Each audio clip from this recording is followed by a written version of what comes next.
Assalamualaikum warahmatullahi wabarakatuh. Hello everyone, selamat pagi, siang, sore, dan juga malam. Semoga teman-teman semua diberikan kesehatan dan kemudahan untuk menjalankan aktivitas sehari-hari. Nah, di video kali ini kita akan belajar tentang TOEFL, Written Expression, and Subject Verb Agreement with me, Miss Rika Yulianti. Let's start. Ini adalah table of contents berisi topik-topik yang akan kita pelajari hari ini, yaitu ada Introduction to TOEFL, Written Expression, Subject Verb Agreement, dan terakhir akan ada Task 1. Kita langsung masuk ke topik pertama, yaitu Introduction to TOEFL. Apa sih TOEFL? TOEFL stands for Test of English as a Foreign Language. It is a standardized academic English test and is usually used as an evidence of English ability. It is designed and administered by Educational Testing Service, ETS, an assessment organization based in New Jersey, United States. Initially, TOEFL was only taken by students applying to universities in the US and other English-speaking universities outside the US. Not only that, TOEFL has also been used to apply for jobs or scholarships, even in non-English speaking countries. Jadi, TOEFL itu adalah singkatan dari Test of English as a Foreign Language. Jadi, tes bahasa Inggris sebagai bahasa asing. Nah, tes ini adalah tes bahasa Inggris akademik dan biasanya digunakan sebagai evidence atau bukti dari kemampuan bahasa Inggris kalian. Nah, didesain dan dikelola oleh Educational Testing Service, sebuah organisasi assessment yang berada di New Jersey, United States, atau Amerika Serikat. Nah, TOEFL ini awalnya digunakan para siswa untuk apply atau mendaftar di universitas atau universitas-universitas lainnya yang menggunakan bahasa Inggris di luar Amerika Serikat. Namun sekarang TOEFL juga dapat digunakan untuk mendaftar pekerjaan ataupun beasiswa even in non-English speaking countries. TOEFL sendiri terbagi dua, yaitu IBT dan juga PBT. Apa sih bedanya? Nah, IBT itu singkatan dari Internet Based Test, kalau PBT itu singkatan dari Paper Based Test. Nah, yang satu berbasis internet dan yang satu lagi berbasis kertas. Perbedaannya yaitu kalau TOEFL IBT, dia berlangsung selama 4,5 jam, test reading, listening, speaking, and writing all in academic context. Jadi menguji kemampuan reading, listening, speaking, dan juga writing dalam konteks akademik. Skornya yaitu dari 0 sampai 120, di mana setiap skill itu berkisar 30 skornya, dan juga sertifikatnya akan valid selama 2 tahun. Sedangkan TOEFL PBT atau berbasis kertas itu berlangsung selama 2,5 jam, dan tes yang akan diujikan yaitu listening, structure, reading, and writing. Nah, untuk skornya itu berkisar dari 310 sampai 677. Nah, ini tidak termasuk writing score. Kenapa? Karena writing score dilaporkan secara terpisah dengan range skornya itu dari 0 sampai 6. Sama sertifikatnya juga akan valid selama 2 tahun. Nah, ada satu lagi nih jenis yang berbeda, yaitu TOEFL ITP atau Institutional Testing Program, a separate version of TOEFL PBT. Jadi ini mirip seperti PBT tapi agak beda sedikit. Nah, is administered by an individual institution for internal use only. Jadi TOEFL ITP ini dikelola dan diselenggarakan oleh institusi-institusi tertentu secara individual untuk kegunaan di dalam institusi itu sendiri. Misalnya apakah untuk sidang atau wisuda seperti itu. Seperti di kampus-kampus tertentu yang meminta sertifikat TOEFL ITP untuk mengurus wisuda misalnya. And this is not as widely accepted as TOEFL IBT or PBT. And this test is quite popular in Indonesia.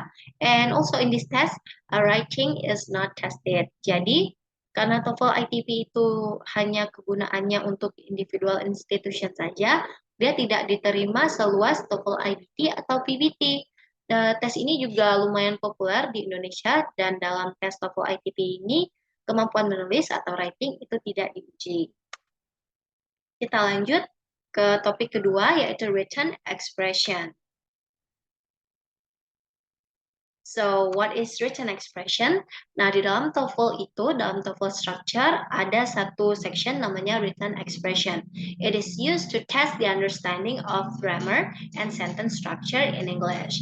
Jadi tujuannya adalah untuk menguji pemahaman grammar dan juga struktur kalimat dalam bahasa Inggris. Consists of 40 questions, 15 for structure and 25 for written expression. Jadi 15 itu untuk structure dan 25 itu untuk written expression. Waktu yang diberikan adalah 25 menit.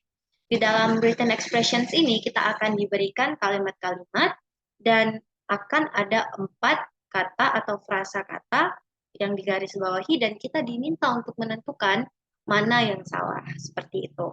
Nah, tips dan triksnya dalam mengerjakan written expression adalah first, read the entire sentence of the question you are working on. Jadi bacalah seluruh kalimat dari pertanyaan yang ingin kalian jawab. Second, if you cannot find the error, try to remember the correct sentence patterns. Misalnya kalian nggak bisa nih menemukan kesalahan dari kalimat tersebut. Coba ingat kembali bagaimana pola kalimat yang benar dalam bahasa Inggris.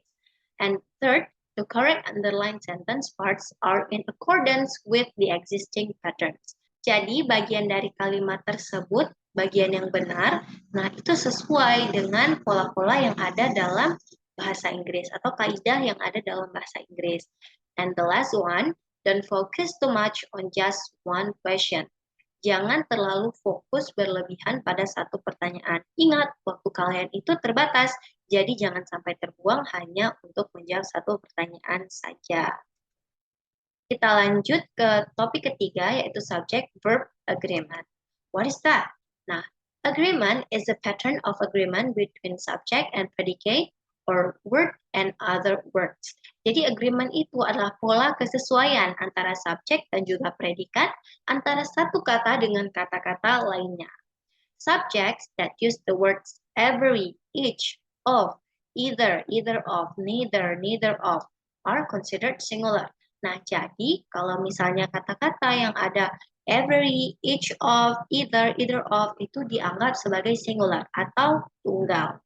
Subjects stating distance, measurement, weight, money, percentage, and time are considered singular.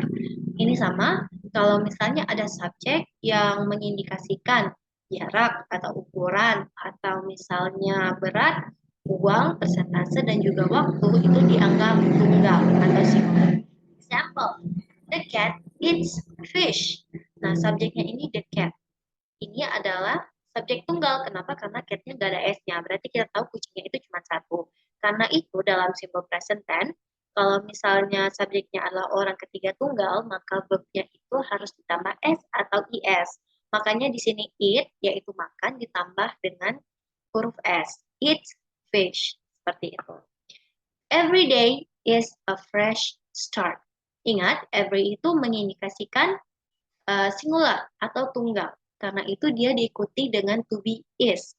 Every itu artinya setiap, dianggap singular atau tunggal, berbeda dengan all. All itu artinya semua, dan yang menggunakan all itu dianggap plural. Kita lanjut. $15 is the cost of the cake. $15. Kenapa di situ menggunakan is? Karena dollars itu adalah mata uang, money. Karena itu dia dianggap singular atau tunggal. Kita lanjut ke poin-poin tentang subject-verb agreement yang lain, yaitu the use of prepositions can affect the singular or plural of the subject. If the noun before the preposition is singular, then the subject is singular and vice versa. Jadi, kegunaan dari preposisi itu dapat mempengaruhi apakah benda tersebut, kalimat tersebut memiliki subjek singular atau plural. Jika benda sebelum preposisi itu dia singular, maka subjeknya dianggap singular. Begitu pula sebaliknya. The subject in the gerund is singular. Nah, subjek dalam bentuk gerund itu dianggap tunggal. Gerund itu apa sih, Miss? Gerund itu adalah kata kerja yang ditambah ing, yang dimana fungsinya berubah bukan lagi sebagai kata kerja, tapi sebagai noun. Contohnya, scientists at the medical center are discussing. Nah, di sini subjeknya ada scientist, lalu ada preposition at, yaitu preposisi tempat. At the medical center. Walaupun medical center ini satu, tapi scientist yang terletak di depan preposisi at itu banyak karena ada s-nya setelah t. Nah, maka to be-nya harus are untuk menunjukkan plural. Lanjut, the focus of the issue is climate change. Sama juga karena fokus itu subjeknya di depan preposition berbentuk tunggal, maka karena itu dia to be-nya is. Dan terakhir mengenai gerund, smoking cigarettes is dangerous to your health. Artinya merokok berbahaya untuk kesehatan Anda. Nah, di sini ada kata smoking dan ada cigarettes. Padahal cigarettes yang artinya rokok, itu kan ada S-nya. Nah, berarti dia plural. Tapi kok diikuti dengan to be is? Nah, ini karena ada keberadaan dari si smoking di depannya yang mempengaruhi. Sehingga dianggap singular atau tunggal. Kita lanjut. The number of is considered singular, while a number of is considered plural. Jadi the number of itu dianggap tunggal, sedangkan a number of itu dianggap plural atau jamak. Ingat-ingat ya. And connects equivalent words and is considered plural. Jadi kalau misalnya sudah ada kata dan di kalimat tersebut, itu berarti dan itu menghubungkan kata-kata yang setara sehingga dianggap plural. If the subject is followed by the phrase along with, together with, in addition to, as well as, or accompanied by, then the noun in front of the phrases have the influence to determine the singular or plural of the subject. Jadi misalnya ada subjek yang diikuti frasa seperti along with, together with, in addition to, as well as, or accompanied by, maka noun atau kata benda yang berada di depan frasa-frasa ini memiliki kemampuan untuk mempengaruhi dan menentukan apakah subjek tersebut tunggal ataupun plural, seperti itu. Lanjut, uncountable noun, names of science, and book titles are considered singular. Jadi, kata benda tidak bisa dihitung, seperti misalnya rambut, pasir, air. Nah, itu dianggap tunggal. Nama-nama bidang ilmu seperti matematik, fisika, kimia, ataupun misalnya judul buku, itu dianggap singular atau tunggal. Contohnya, example, a number of people are coming. Nah, ingat, a number itu menunjukkan plural. Karena itu dia harus diikuti dengan people. Dan to be-nya are di dalam kalimat ini. Kita lanjut ke contoh kedua. The number of participants has dropped. Ada the number di situ. Dan itu menunjukkan singular. Walaupun dia diikuti dengan participants. Participants ada S di situ yang menunjukkan jamak. Tapi tetap karena di depannya ada the number, maka harus diikuti dengan to be yang singular juga. Karena itu diletakkan has di situ. Lanjut, my mother and father are going to go on holiday. Ada kata and di situ. Ada my mother dan father. Berarti subjeknya ada dua, sehingga plural karena itu diletakkan to be are. My sister, together with her friends, is here. Nah, kenapa di situ pakai is? Karena di depan together with itu my sister. Nah, sisternya sendiri, nggak banyak. Karena itu dia tetap menggunakan to be singular, yaitu is, di dalam konteks kalimat ini. Lanjut, contoh terakhir, mathematics is difficult yet interesting. Walaupun di kata matematik tersebut ada S-nya, bukan berarti dia plural ya, karena mathematics ini merujuk kepada bidang ilmu, sehingga dianggap tunggal, karena itu diikuti to be is. Kita lanjut ke example of subject-verb agreement questions of TOEFL that you may encounter. Jadi contoh dari pertanyaan subject-verb agreement yang ada di dalam TOEFL yang kemungkinan kalian akan ketemu. Which part is the wrong one? Yang mana yang salah? The ships now lying at the bottom of Abu Qir Bay was rumored to be carrying treasures taken from Malta. Kira-kira apa nih yang salah? Iya, yang salah adalah was. Kenapa? Karena perhatikan subjeknya ships itu dianggap plural karena kapalnya banyak, ada s di situ. So, it must be changed to were. Sehingga was ini harusnya diganti dengan were. Seperti itu. Kita lanjut ke topik terakhir yaitu task 1. Based on today's material, you already learned about TOEFL, written expression, and subject-verb agreement from these slides. Please answer the questions on the link in our WhatsApp group.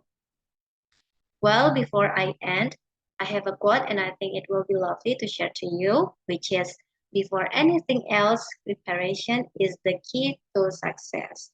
Sebelum apapun, persiapan adalah kunci kesuksesan. By Alexander Graham Bell. Well, this is the end of my explanation. Thank you so much for your attention. And if you have any question, please drop it in the WhatsApp group, TOEFL Structure Written Expression Corner January. Okay, see you and bye-bye.